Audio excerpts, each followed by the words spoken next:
Hey, welcome. So today we're going to dive into a really simple but honestly powerful lesson from A Course in Miracles.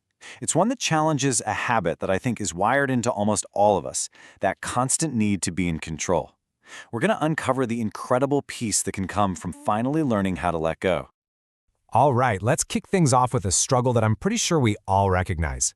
It's that constant and, let's be real, exhausting effort to direct every little part of our lives because we're convinced we know the absolute best way forward.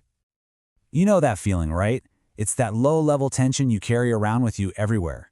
All that mental energy you spend trying to manage how things will turn out, trying to steer conversations just right, and planning every single detail. It's this quiet, constant hum of effort that can just leave you feeling totally drained. So, if trying to lead and control everything is the source of all this stress, what's the alternative? This is where this lesson from A Course in Miracles comes in and offers a pretty radical shift in how we see things. And the alternative it suggests doesn't involve doing more or planning even harder. Actually, it's the complete opposite.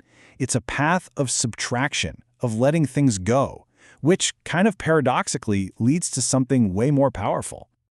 And here it is. This is the core of the whole idea, right from lesson 324. It's just one sentence.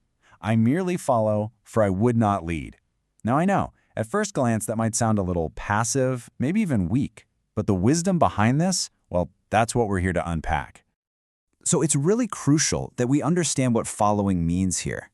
This isn't about just being aimless or drifting around. It's an active surrender.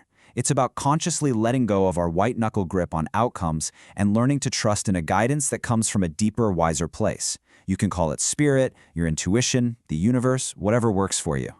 But why? Why does this actually bring peace? What's the mechanism here? Let's break down the whole philosophy behind this simple, but honestly, life-changing idea.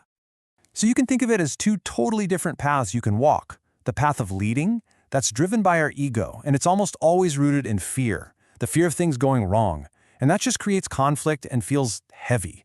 But the other path, the path of following, that's rooted in spirit and trust. It creates harmony, and it feels inherently light. Making this choice sparks this really profound shift inside you.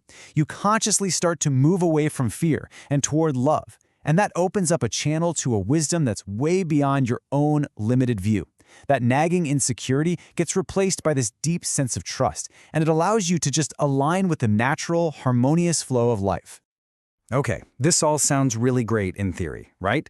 But what does it actually look like day to day? I mean, how does this apply when you're dealing with work deadlines, tricky family dynamics, or big decisions? Let's get practical. The key here is to see following not as some one big, monumental decision you have to make.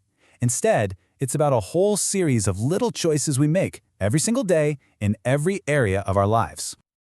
And you can apply this everywhere. In your relationships, instead of trying to control the other person or force a certain outcome, what if you just practiced deep listening and stayed open? At work, instead of insisting your way is the only way, what if you trusted in the collective creativity of your team? And in all those small daily choices, instead of making a snap decision out of anxiety, you can just pause, take a breath, and quietly ask for guidance. So if this is resonating with you and you're feeling a little inspired to give this a try, you don't have to wait. There are some really simple, actionable things you can do right now to start building this practice of following. Here are 3 really simple exercises to get you started. First, try a quick meditation. Just sit for 10 minutes and focus on repeating the phrase, I merely follow. Second, grab a journal and think about a time you really felt that urge to control. What was underneath that feeling? And third, try using an affirmation. Just repeating, I trust the guidance that flows through me, can gently start to rewire your thinking during the day. So the question I'll leave you with is this. Where are you trying to lead out of fear? And what would it feel like, even just for a moment, to simply let go and follow? You know, the path to peace might not be about finding the right map, but about learning to trust the current. Thanks so much for exploring this with me.